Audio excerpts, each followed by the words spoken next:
Queen Victoria celebrated her Diamond Jubilee in 1897. A contingent of Sikh soldiers participated in the parade in London, England. On their trip home, they visited Western Canada and particularly BC. Many chose to seek a better life in the New World, and that is the origins of a vibrant Indo-Canadian community.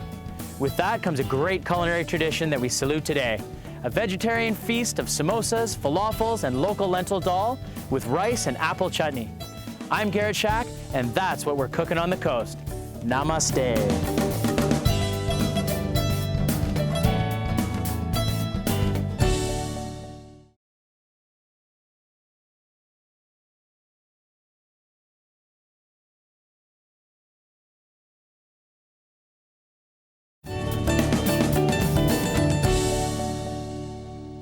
Welcome to Cooking on the Coast. Today we have our celebrity chef contest winner joining me to cook up something special. That should be a lot of fun later in the show. But first, we're sourcing some local lentils, preparing a vegetarian Indian feast of samosas, falafals, and local lentil dahl with rice and apple chutney. It will be the festival of flavor. Let's get right to it. So we have all sorts of things going on in this show today, so make sure you stay close and try to follow along. First of all, we've got to get our falafel started. In our food processor here, we have chickpeas, we have some flour, we have our garam masala, so a variety of different spices. All across India have their own sort of different varietals of spices, so you can sort of make yours up as you go. Mine I like to call a Garret masala. We have ginger and garlic, and then of course some fresh parsley in there to add a little freshness to the dish.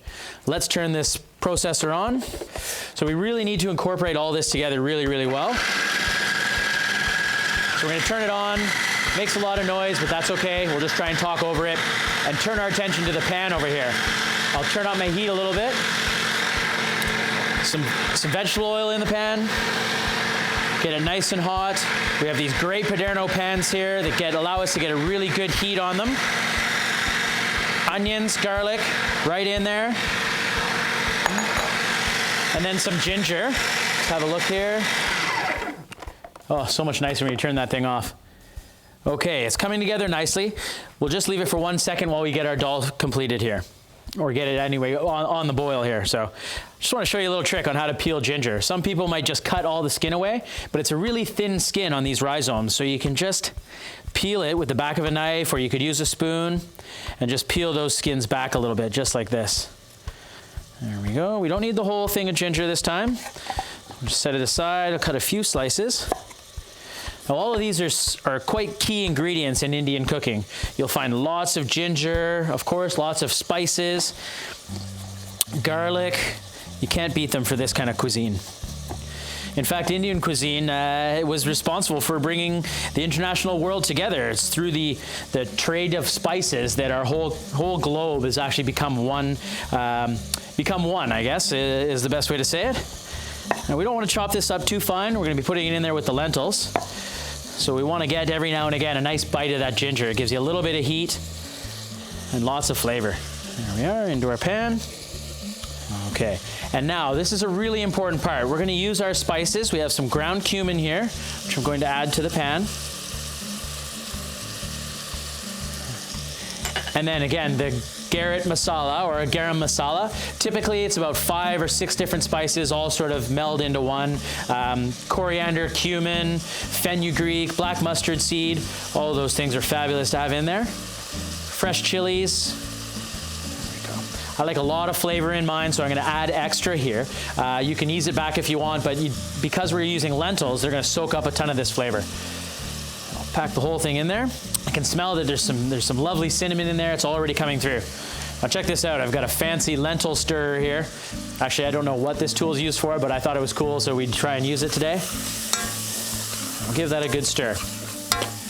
Now, we haven't added any liquid to this yet. We really want these we really want these spices here. We want these spices to start to, I guess, release some of their essential oils and such, which will really permeate the whole house. The flavors and the smells will be running around your house like crazy.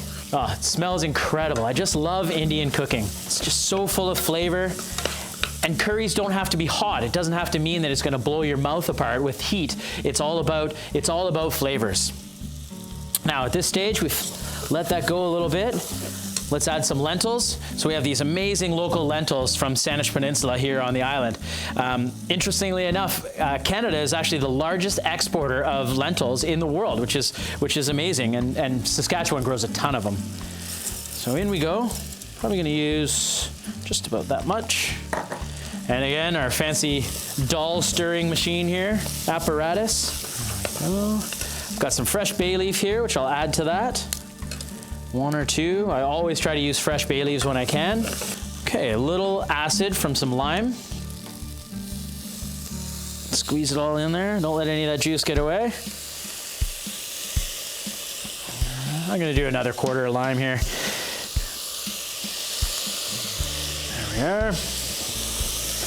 And then our veg stock. Here we're using, I got a ladle down here. We're using vegetable stock. These lentils are going to take on the flavor of pretty much anything you put in there. So now we're going to cover them completely, cook them sort of like rice, but you'll see they'll absorb all that flavor and they'll absorb all that liquid. And we'll have to go back and perhaps add some more as the lentils cook. Okay, our falafel mix is all done. I'm just going to take it off the, if I can. Take it off the food processor and just set it aside for now. Get this out of our way. Okay, samosa dough. Samosa dough is super simple dough to make. It's water, flour, some salt, and just a touch of oil, just a very little bit of oil. It's key that once you finish sort of putting that all together, whether you're kneading it by hand or doing it in a food processor, it really is key to let it rest for about half an hour or so before you get started. Now, I've found the largest rolling pin you can find to do the work today. If you had something else at home, you don't have a rolling pin, go ahead and use a wine bottle or something like that. That's quite all right. So we've got a fair bit of flour on our board here. Just dust it around a little bit. And we're gonna roll this out nice and thin. In fact, I'm just gonna cut a chunk away here. So we don't need the whole thing. And I'll roll out this piece. Here we go. Fairly thin. You see how easy it is to work? It's because I let it rest. So if you didn't let this rest, it would just sort of like an elastic. As you stretch it out, it just comes right back together again. So it's really important that you let it rest. Move that out of our way. Okay, we're looking for about 1/8 of an inch, I suppose. There we go. So we're gonna use a bowl right here. Put it over top. Give it a little press, and then with our paring knife, cut around.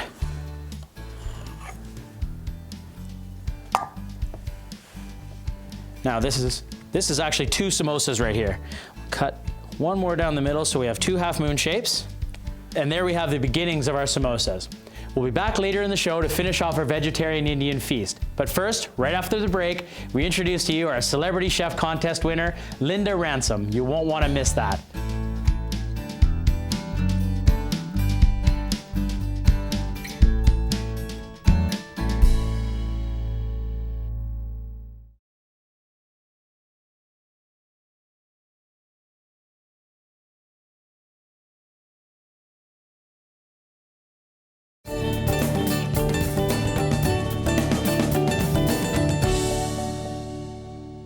We're back in the kitchen, and with me right now is our Celebrity Chef Contest winner, Linda Ransome. She's got a chicken cordon shrimp Kiev recipe that's going to be to die for. Linda, thanks very much for being on the show and for submitting your recipe. Great to be here. Very exciting. It is very exciting. Where did this recipe come from? Well, when I worked at Village Meats, I had to make this chicken cordons blues. Okay. And, you know, those are kind of boring. You want something a bit different. Yeah, been there, done that, right? Everybody does a cordon bleu. I love the shrimp with cheese, so I thought I'll put that in the chicken and add a little of the garlic and chives to give it that Kiev flavor. And perfect. This was one of the most popular items I made in the store. Nice. So did they actually sold it at the store? I sold them raw. Oh, and, wow. You know, I don't know how well everybody else cooked them. Did they call it Linda's recipe? Did you get some credit for that, I hope? I got credit for it. Oh. It didn't say Linda's, but everybody asked, did you make those, Linda? Yes, I did. Perfect. Famous up in Cumberland, I am. I noticed we've started here with a pounded out chicken breast, right? Yeah, so we've gone nice and flat. If you're shopping at the butcher, you can get them to delicate it and save yourself the pounding. Right, okay, perfect. You got a little anger to get out. That's Whack exactly it, right? Yeah, it's nice to be at home and pound that chicken Put it between a couple flat. of sheets of wax paper or some in a plastic bag, so you're not getting all that chicken on your cutting Chicken board. juice everywhere, yeah. And go for it. Once you get a triangle size, Cool. we'll roll it up with our shrimp and cheese. Well, do you want to show us how to make that happen? Yeah, I usually start with the cheese on the bottom. Okay. Give yourself enough space to bring the ends in so that you're not dripping everywhere. That makes And sense. throw the shrimp on. Garrett supplied these wonderful looking prawns. We've Lovely cut them local in prawns. half, just a little more bite size. Some freshly chopped chives. Nice chives. With garlic, about for one, half a clove of garlic or thereabouts. Does that look about right? Just Yeah. half, you can smell if it smells great. It sure does. And then just bring over your top, So here's the technique, hey? This is the. bring in your sides. Now, you Kinda did all like these by wrapping hand? it- yes. And then roll in the rest, and that holds your ends all together. And then we dipped it in fine breadcrumbs. Breadcrumbs. I'm just going to pull the pan over here, Yes, certainly. and we'll start up the stove. Now, these can be baked if you prefer. You can throw them in the oven for 20 minutes or so at around 375-ish. You want it to cook slow enough that the chicken gets cooked all the way through. Of course, yeah, because we don't want to eat raw chicken, right? Because you don't want raw chicken. Now, I know in your recipe you said to cook this this dish in a little bit of butter. So I prefer to cook it in the butter. I like to do it in the frying pan with the butter. I love that butter flavor. I love the way the butter interacts with the breadcrumbs. Nice, and browns ever so slightly. You get that sort of nutty flavor from the butter. That's my preferred way of cooking them. Okay. But many people don't want the butter.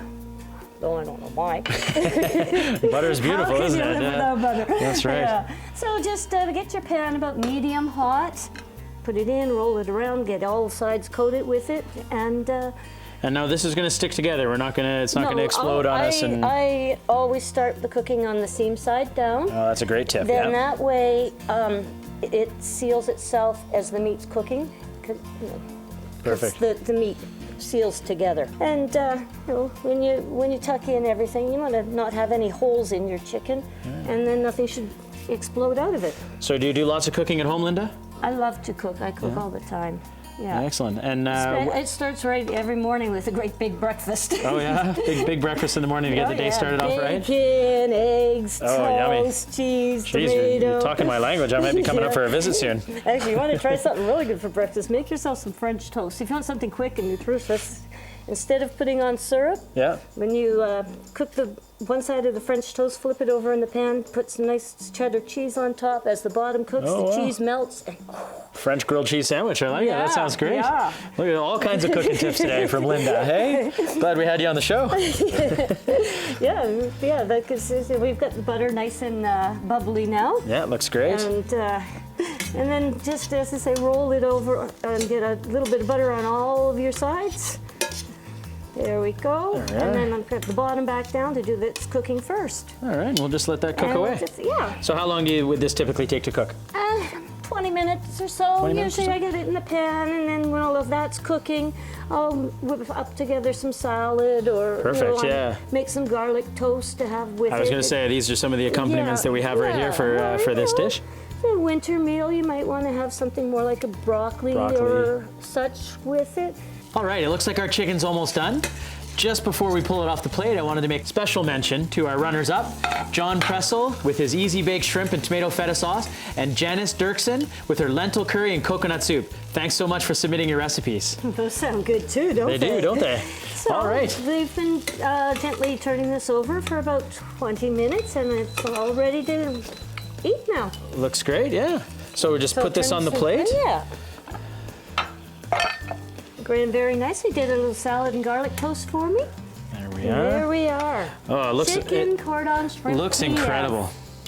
Chicken cordon shrimp Kiev. Well, I'm going to cut right into it, Linda, and let's see how it goes. I bet you all that cheese is just going to ooze right out of the center of it. Look at that. So nice. The shrimp are cooked very nicely. Look at that. Looks great. And there's that cheese we were talking about. There it is, all oozing out of there. Well, Have a bite. grab a fork. Yeah, let's dig in. Let me try this here. It's perfectly cooked, still nice and juicy. Great That's job, what Linda. you want. You want to keep your chicken moist and your shrimp as well. It really is like a Kiev, hey? But with that sweetness from the spot prawns. Oh, those prawns are beautiful. Gooey cheese. I love it. I'm gonna have another bite, Linda. Go for it. Thank you so much. Thank you for having me. Thank you so much for being on the show. So exciting to actually It is. Well, yeah. now that you've had a chance to be a celebrity chef, what do you think? I'm right and have to let it go to my head. That's a great idea. Thank you. We'll be right back to finish up our vegetarian Indian feast. Don't go away. Thanks, Linda. I'm gonna keep eating this. It's so good. Better not share with the camera guys, hey? Yeah, we'll let them have some.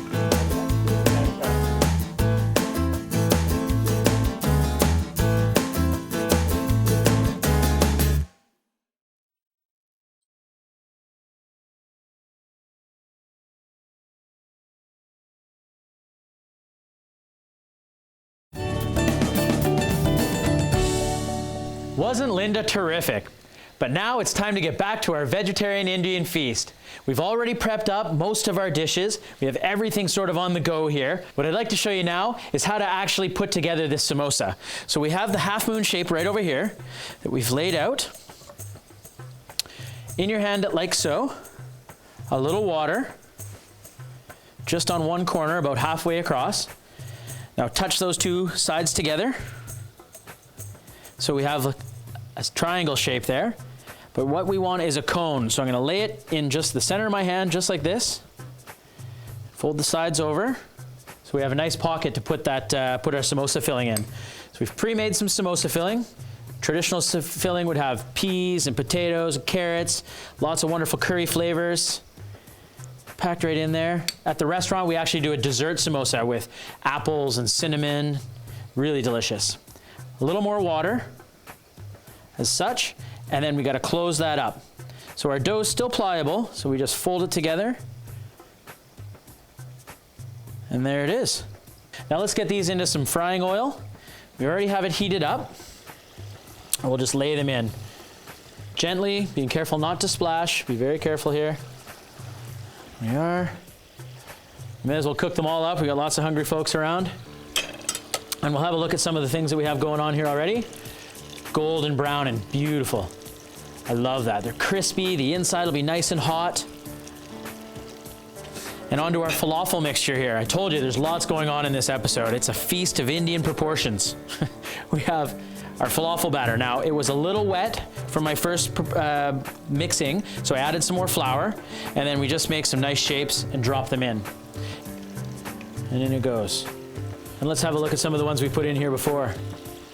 Nice.